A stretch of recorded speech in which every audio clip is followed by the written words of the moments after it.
saya harus di-hostkan dulu.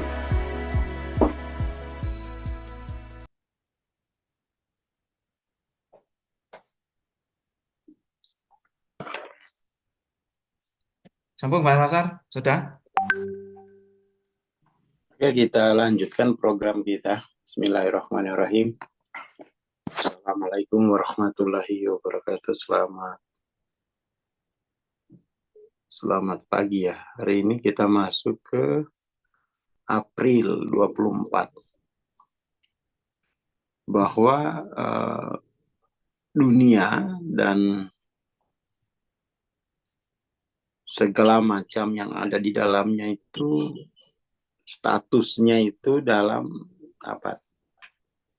Transitori. Jadi statusnya itu selalu berubah.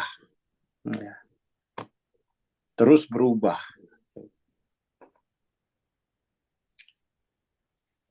Jadi siapa saja yang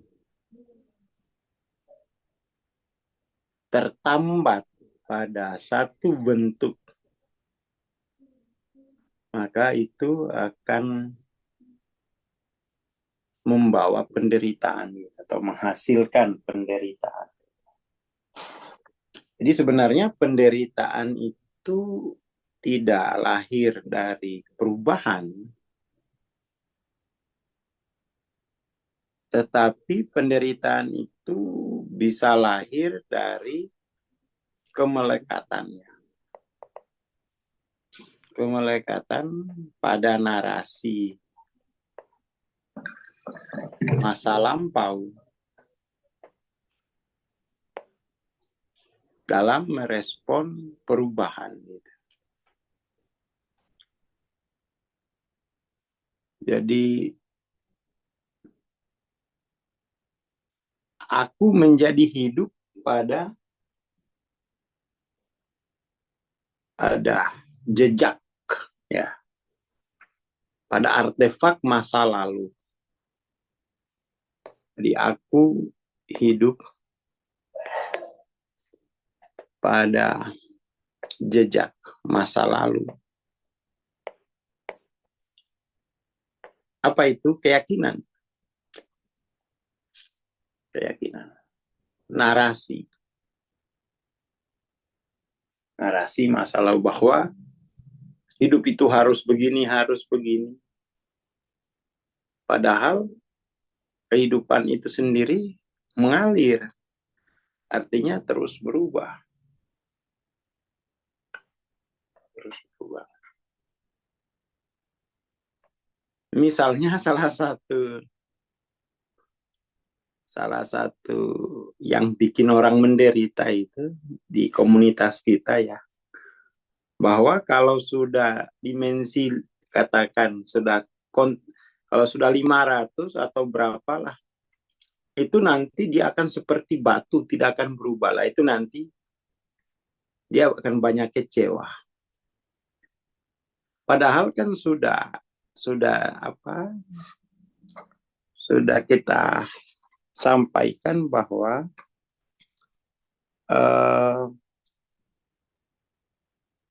setiap saat gitu kan, setiap saat konteks keakuan itu bisa berubah, cair dia. Perubahan itu bisa terjadi setiap saat. Masalahnya akunya itu hidup dalam narasi bahwa konteks keakuan itu membeku, tidak mencair gitu. Itu problemnya di situ. Sehingga hidupnya penuh penyesalan. Wah, percuma 700. Wah, percuma 900. Semuanya kecewa. Semuanya percuma. Keberpercumaan itu terjadi karena dia sudah menggenggam kebenaran yang tidak sesuai dengan kenyataan. Seperti itu. Itu yang banyak terjadi di komunitas kita. Merasa rugi, gitu. Merasa rugi karena adanya perubahan. Itu yang menderita itu. Nature 75 itu adalah merasa rugi atau merasa dirugikan oleh perubahan. Percuma 900 menghadapi kayak gitu aja, itu kecewa sebenarnya. Karena dia melekat pada narasi yang salah. Ya kan? Dia melekat pada narasi yang salah. Dia mengira bahwa dia akan mendapatkan keuntungan langsung dari LOC orang lain. Gitu.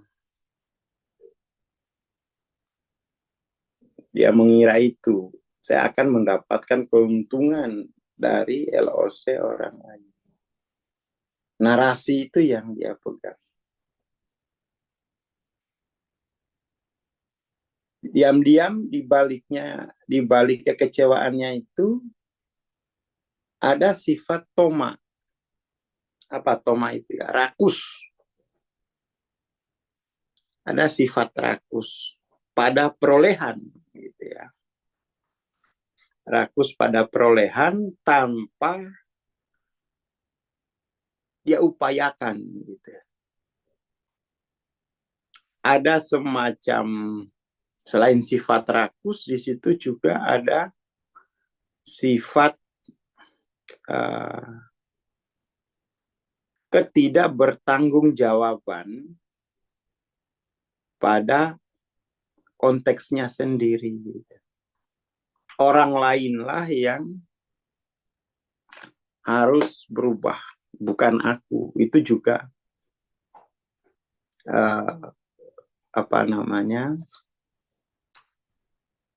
dibalik kekecewaan itu. Di balik kekecewaan ada konteks satu rakus.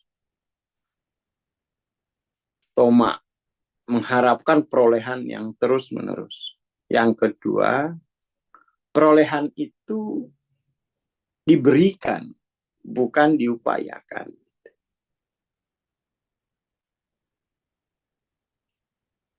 Perolehan itu diberikan. Jadi dia mempasifkan dirinya. Tentu saja itu adalah alam kekanak-kanakan. Alam kekanak-kanakan. Itu karma konteks satu, anak-anaknya masih dihayati gitu ya. Jadi konteks level 1 pada era kekanak-kanakan masih dia hayati.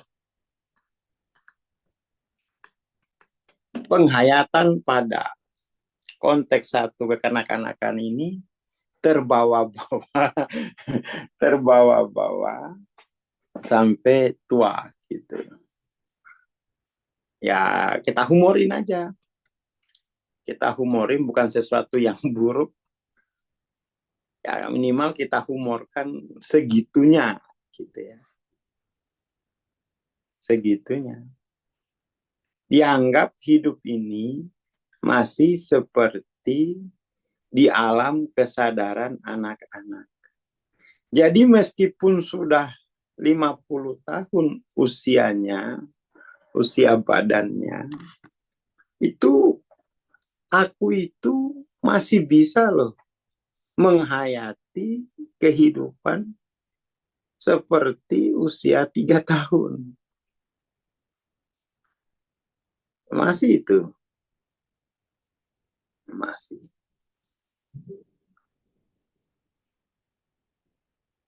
Ya, toh. Itu terlihat pada penerima tunjangan pensiun. Ya, terlihat pada penerima tunjangan pensiun bulanan dari orang tua. Dan orang tua melanggengkan itu sebagai cara hidup yang seharusnya. Jadi penghayatannya itu masih memperlakukan orang tua menghayati anaknya itu masih seperti bayi. Sehingga anaknya menghayati hidupnya masih seperti bayi juga.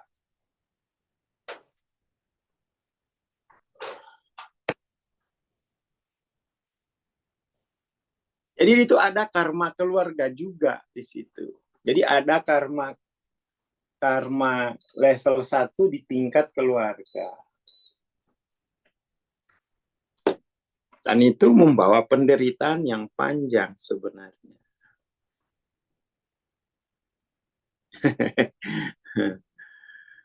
Ya kan? Jadi di situ itu membulat orang pada akhirnya orang ini itu kan dikuasai oleh medan dari konteks gitu loh. Orang itu dikuasai oleh medan dari konteks rasa keakuan. Atau kita sebut saja orang itu pada setiap level organisasinya itu dikuasai oleh medan dari konteks keakuan. Seperti itu. Baik itu individu, kelompok maupun secara keseluruhan. Secara kolektif. Itu yang saya kira perlu ditulis. Perlu ditulis. Bahwa orang pada setiap organisasinya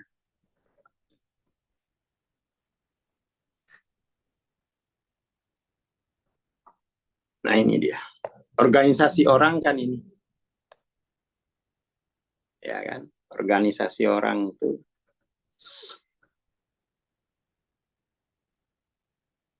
itu dikuasai oleh atau digerakkan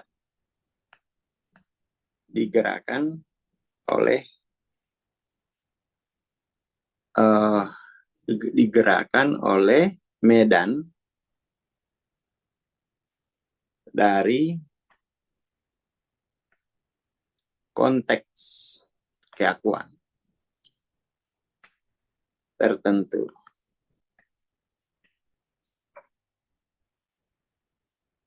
Seperti itu.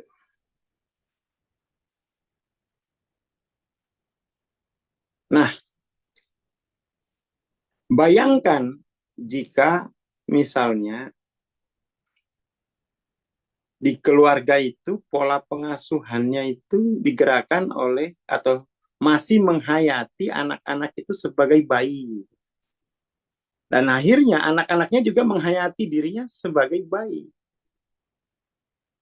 Ya kan, padahal usia sudah 60 tahun, 61 tahun.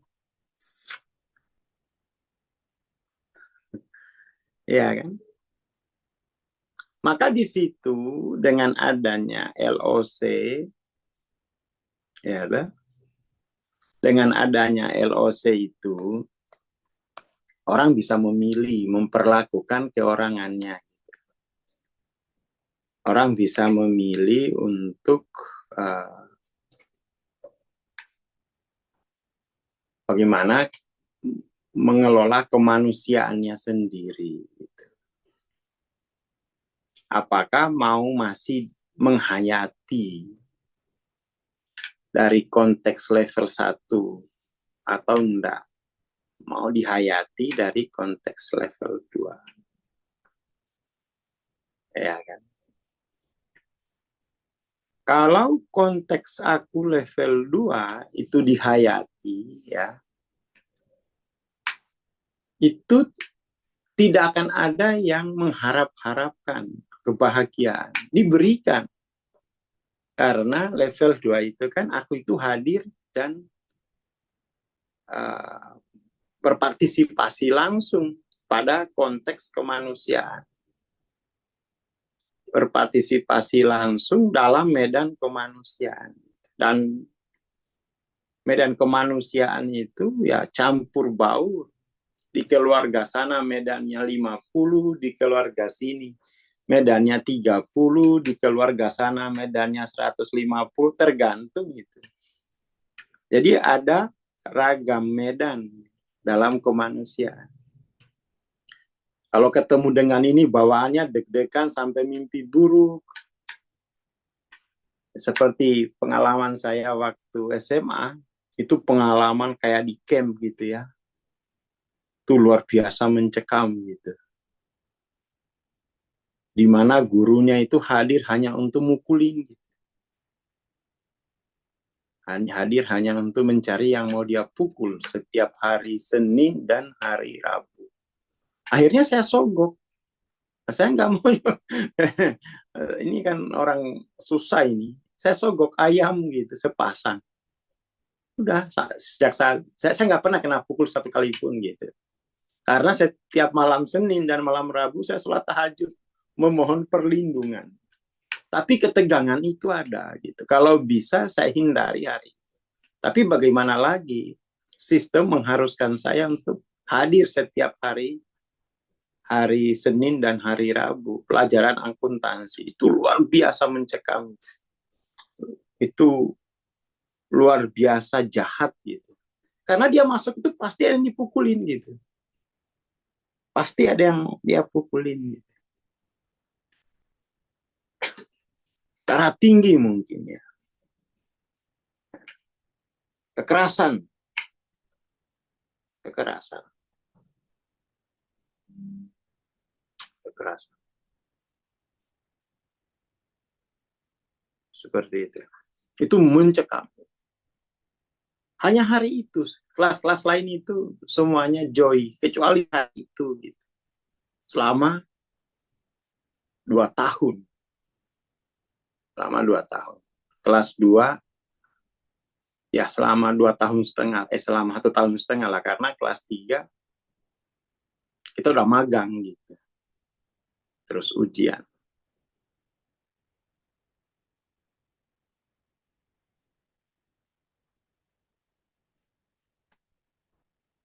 Seperti itu.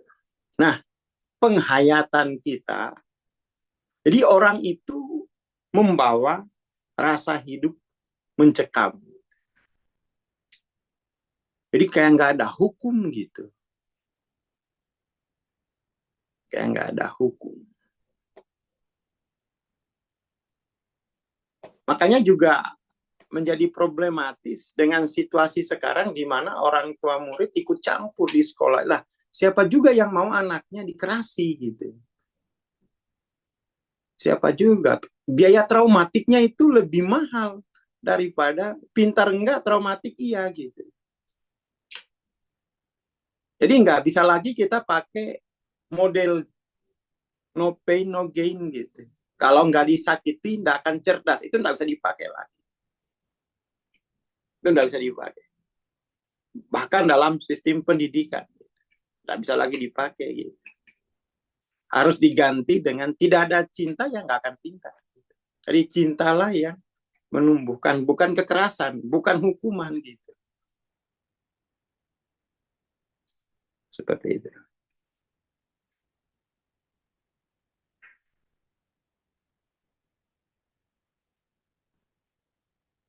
Jadi meskipun LOC-nya 500, rasa hidupnya itu kan belum di-imprint dengan LOC-nya itu. Makanya suruh ngajar gitu, biar dia melihat ragam konteks level 1 pada banyak orang. Itulah akan memperlihatkan rasa hidupnya dia. Ya kan? Jangan 500 lalu berharap bahwa semua orang itu harus baik. Wah, itu namanya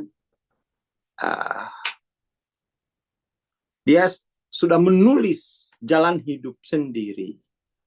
Apesnya ditulisnya dari keadaan level 1 yang lower mind gitu. Dan semua orang kan menghayati hidup itu pertama lower mind. Lower mind pertama itu menyerahkan tanggung jawab pada orang lain kan. Itu lower mind-nya kan di situ. Mempasifkan tanggung jawab diri. Makanya spiritualitas level 2 itu 100% ambil tanggung jawab. Tidak ada aku lain pada aku sendiri kecuali aku. Dan semua orang tuh tanggung jawab. Itu kan doktrin atau isi kesadaran level 2 tadi. Itu aja masih belum bisa. Karena apa? Karena masih hidupnya penghayatan level 1. Orang ini itu tanggung jawab bapakku. Wah, orang ini tanggung jawab keluargaku. Orang ini tanggung jawab polisi gitu kan. Nah, itu penghayatan aku level 1 lower mind. Seperti itu.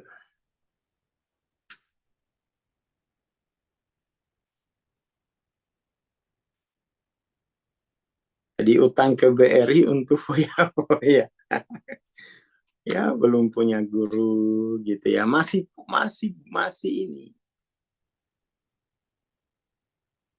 Ya memang kalau ada guru kasar tidak cukup hanya dilaporkan ke polisi, dilaporkan ke Tuhan aja. Ya Allah ini copot aja gitu. Karena nggak bisa jiwa itu ditumbuhkan dengan kekasaran. Itu kita bukan binatang gitu. Ya kan? Perlu dilaporkan ke malaikat sekalian gitu. Kalau dia kasar gitu. Nggak bisa lagi ada diterima bahwa kalau nggak dikasarin ini ngelunjang, nggak bisa begitu. Pendidikan itu basisnya cinta gitu.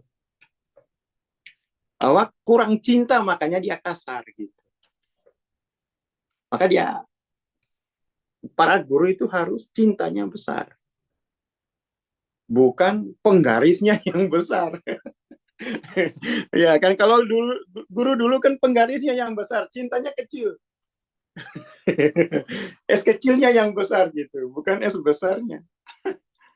Nggak bisa dipakai lagi, nggak bisa. Nggak bisa.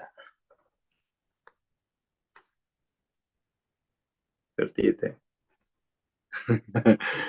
Ya, emang harus dilaporkan kalau nggak cukup ke polisi, ke Tuhan sekalian gitu. Dilaporkan ke Tuhan. Biar sekali diambil lah. Dia hadir tidak menumbuhkan gitu. Dia hadir itu membentuk. Makanya pembentukan dengan cara keras itu sah.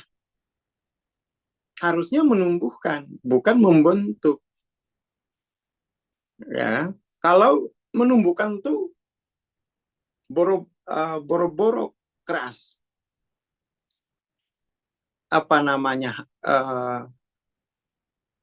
Salah tempat aja nggak bisa tumbuh gitu. Apalagi sampai dikerasin, tambah mati malah. Mati.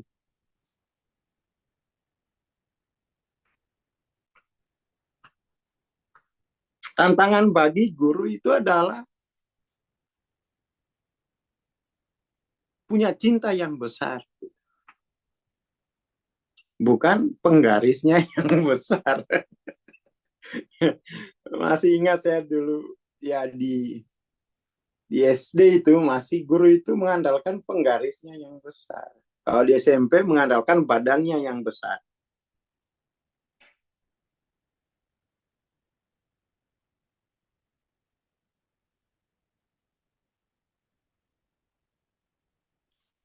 Wah, guru kasar atas nama Tuhan, nah itu tambah-tambah lagi. Gitu.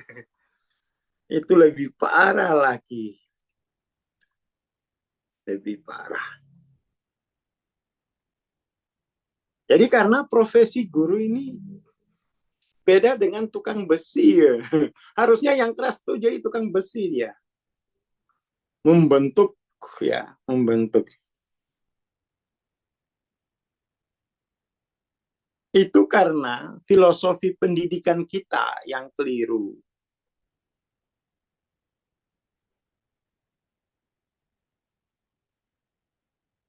Filosofi pendidikan kita yang keliru. Bukannya menumbuhkan, malah membentuk. Harusnya menumbuhkan.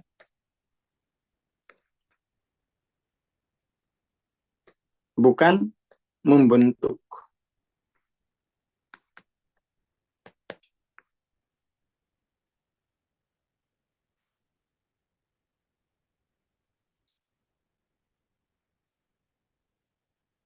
Ya kan? Hasilnya apa sih keras itu? Utang negara kan itu hasilnya. Hasil pendidikan kita yang keras itu utang negara kita. Tambah tahun, tambah banyak. Itu kan hasil pendidikan yang keras.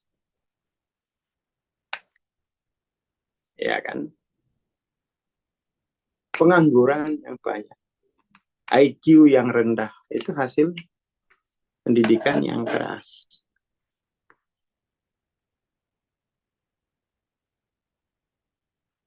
Itu tukang batu harusnya. Jangan jadi guru kalau metodenya membentuk. Tukang batu kan iya ya.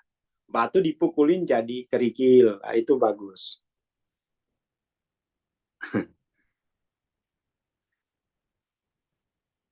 Seperti itu. Ya masih di bawah 200. Filosofi pendidikannya itu filosofi pendidikan dari psikologi behavioristik gitu. Dibentuk, bukan ditumbuhkan. Dibentuk.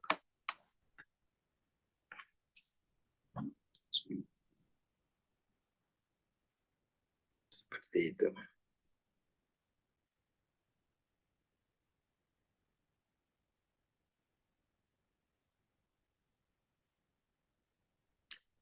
Jadi ya kita kembali lagi ke poinnya bahwa dunia ini segalanya berubah.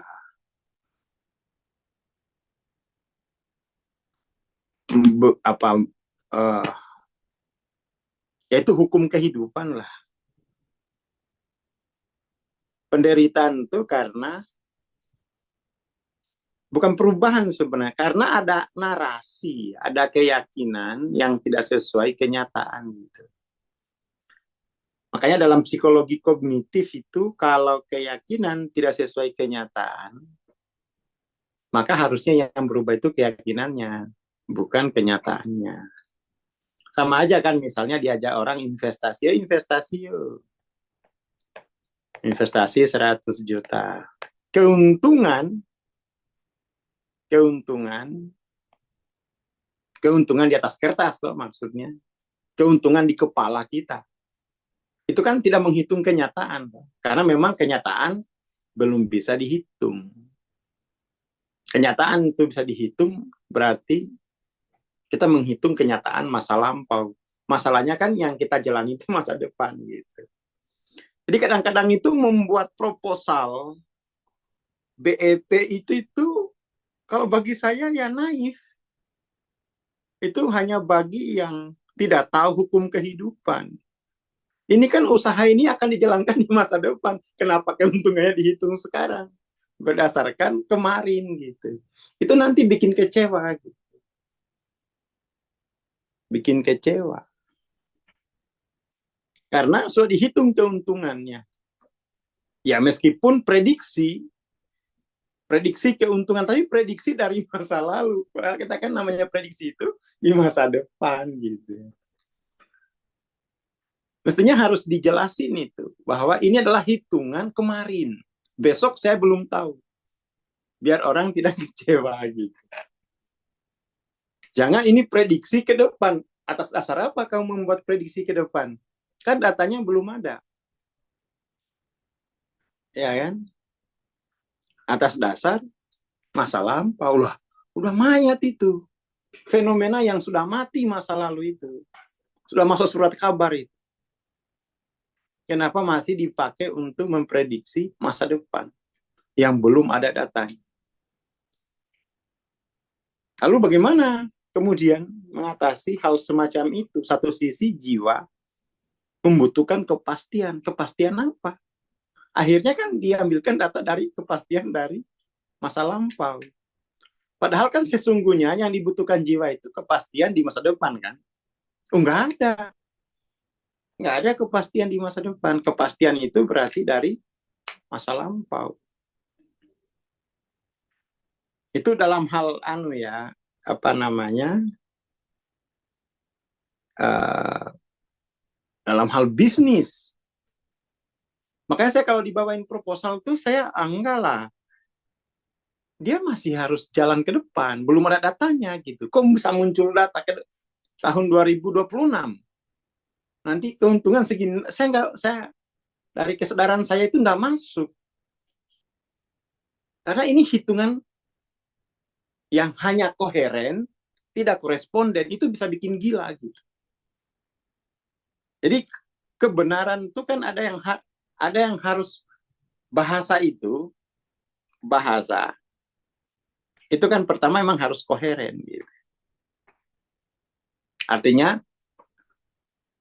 dia tidak konflik pada dirinya sendiri. Dalam kalimat itu tidak ada konflik. Tapi kan koherensi ini hanya di alam pikir, di alam hayal. Belum berkoresponden dengan fakta. Ya kan, belum berkoresponden dengan faktanya, belum ada. Karena akan dimulai besok. Akan dimulai besok gitu. Di situ saya pernah diskusi sama teman saya, Dokter Sagiran. Oke, saya bisnis, saya percaya aja Bang Aswar.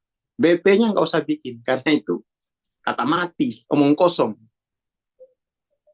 Hanya begitu toh.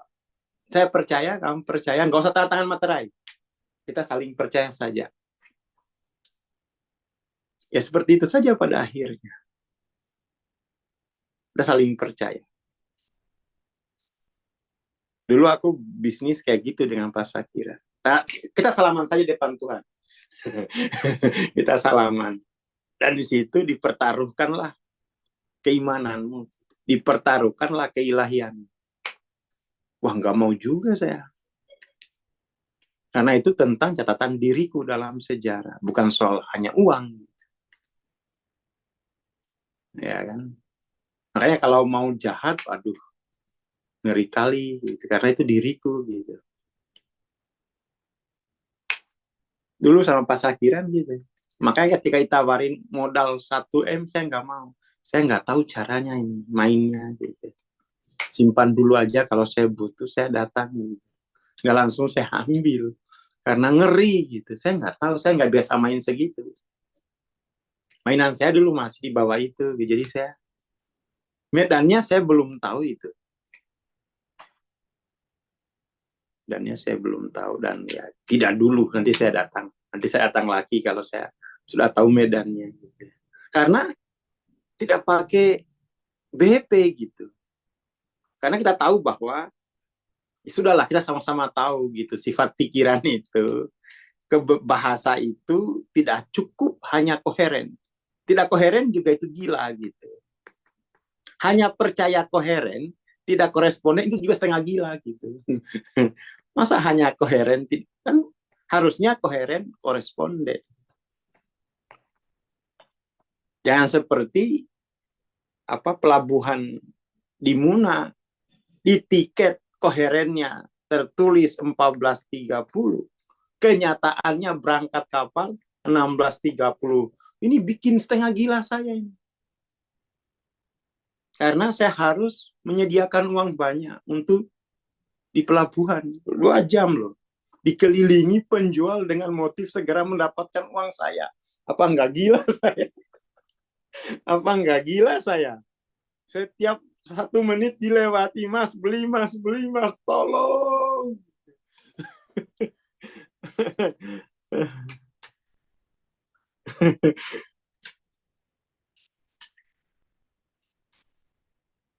Jadi mau nggak mau, koheren penting, tapi kita harus ingat, itu baru setengah kebenaran. Ya kan baru setengah. Artinya orang ini waras secara logika. Logikanya waras. Tapi itu belum tentu waras secara sosial. Karena itu harus dijalani, harus dihayati. Artinya harus ada di situ kecerdasan spiritualnya.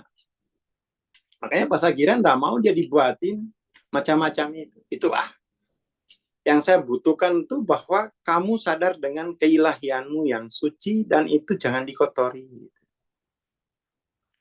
Seandainya kamu kotori, ya itu rugi sendiri demi uang. Itu bagi saya berat perjanjian semacam itu. Perjanjian semacam itu sangat-sangat berat. Ya kan gogos telur rebus, gogos. Ya habis uang itu. Kadang bukan karena lapar, aduh, kita terperas secara emosional. Seperti itu. Itu baru kali itu saya punya teman yang janjinya itu begitu. Kalau rugi gimana? Ya rugi-rugi aja gitu. Tapi di situ tidak ada kesengajaan. Bukan disengaja. Memang itu nature bisnisnya. Oke. Berani saya. Kalau harus untung, gak ada bisnis yang harus untung. Itu tidak berkoresponden. Mungkin untung ya, tapi juga sekaligus mungkin rugi. Akhirnya kan ada hope, semoga untung. Tapi kalau rugi, saya sudah siap. Nggak hanya laporan untung toh. Kalau rugi gimana? Waduh. Nah, itu yang membuat penderitaan itu terikat pada narasi koheren toh. Koheren di pikirannya. Padahal kenyataan itu tidak hanya dipikir. Tapi memang menata pikir itu biar koheren itu penting. Gitu ya, itu penting.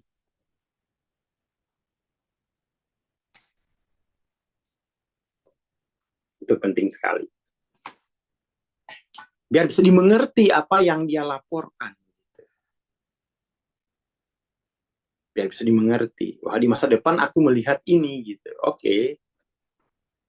Gimana koherensinya? Ini nih. 1 tahun nanti untungnya 10 M. Itu penglihatan masa depannya. Itu tapi di langit. Di bumi belum tentu, belum dihitung. Makanya aku ingatkan sama teman-teman, tolong bupatinya dibisik. Dia sudah membuat perhitungan koherensi mengenai jagung. Itu hitungan di langit, hitungan belum membumi. Di bumi itu masih ada hama wereng, ya masih ada curah hujan yang tinggi, masih ada kekeringan. Yang itu belum dihitung toh. Janji politik itu kan janji di atas langit. Tapi rakyat sudah sudah membawa, dia tidak tahu kategori koheren koresponden. Dia akan bilang, oh ini pembohong. Karena tidak koresponden dengan kenyataan sehari-hariku. Jadi pemimpin itu mengabarkan janji langit, tapi janji langit itu akan diuji di bumi oleh rakyatnya. Itu Pak Bupati harus diberitahu. Ya, atau jangan sampai ada kesalahpahaman. Karena rakyat itu tidak berpikir dari langit, dari hidup sehari-hari dia. Kayak gitu kan. Sama kan, laki-laki itu kan berpikir dari langit.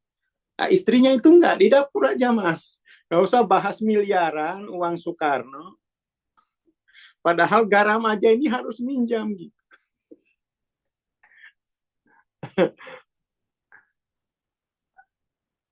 Nah, seperti itu. Ya kan, cerita, wah, nanti kalau cair ini aduh. cairnya kan di bumi. Ya. Jadi sebenarnya memang tugas para pemimpin itu satu, menerjemahkan pesan langit untuk bumi, ya, membawa, mentransformasi berita langit untuk bumi. Itu baru leader sesungguhnya. Gitu. Itu baru leader.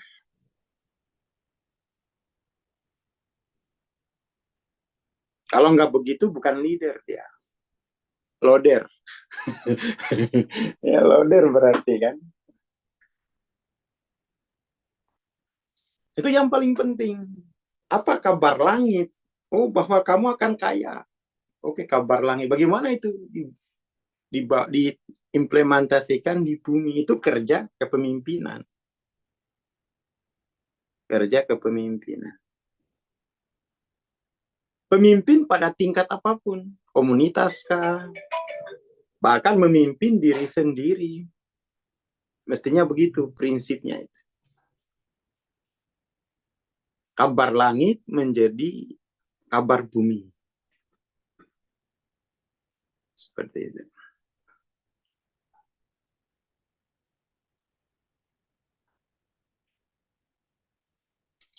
Jadi penderitaan itu karena sudah ada narasi, ilusi rob di situ.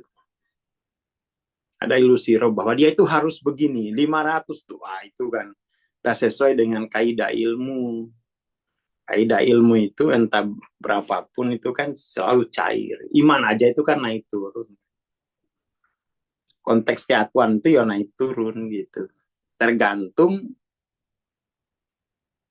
apakah dia masih menghayati rasa hidup lama atau baru. Penyaksi itu kan penghayat sebenarnya. Jadi kita nggak usah pakai bahasa penyaksi, penghayat aja. Penghayat. Kalau penyaksi itu orang sini bingung. Gitu. Kalau penghayat, ya. Jadi aku itu menghayati ketuhanannya di alam kemanusiaannya. Mestinya gitu. Aku sebagai penghayat keilahian di dalam kemanusiaan. Aku penghayat sebagai penghayat keilahian dalam kemanusiaannya.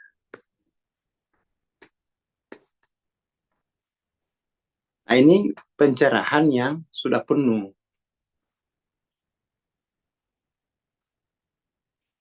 Dia keilahian dalam kemanusiaan. Bukan aku sebagai penghayat kemanusiaan dalam keilahian. Kebalik gitu. Nggak mungkin. Aku yang benar itu aku sebagai penghayat keilahian dalam kemanusiaan. Nah, di situ baru nanti terjadi revolusi kemanusiaan, tapi itu oleh keilahian itu. Artinya itu tidak akan ada konflik. Tidak akan ada konflik. Karena keilahian itu memenangkan semuanya. Ciri-ciri bukan keilahian kan, ciri-ciri ego itu kan memenangkan salah satu.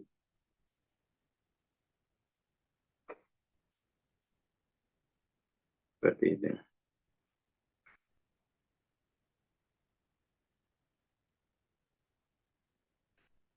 Oh ya, leader sama dealer ya. Oke lah. Ini bagus juga ini dealer. Oke, leader sama dealer gitu ya.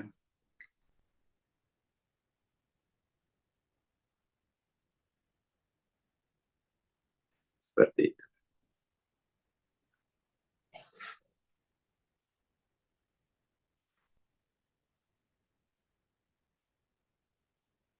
Oke. Dan memang masyarakat kita itu masih termasuk yang rela membatalkan kenyataan demi keyakinan gitu. Karena memang dimanipulasi secara habis-habisan. Bahwa ini dari Nabi lah, bahwa ini enggak, itu dari kamu kok. Saya dengarnya dari kamu, nggak ketemu Nabi. Jadi banyak keyakinan itu mengatasnamakan. Padahal enggak, ini dari kamu kok. Saya nggak ketemu Nabi. Mengatasnamakan Nabi lah, mengatasnamakan Tuhan lah. Biar keyakinan itu dipegang erat. Walaupun nggak sesuai kenyataan. Wah, itu nggak bisa kayak gitu. Ini dari Nabi, enggak, aku dengar dari kamu. Ya kan? Seperti itu.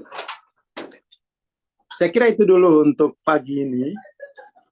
Terima kasih. Assalamualaikum warahmatullahi wabarakatuh.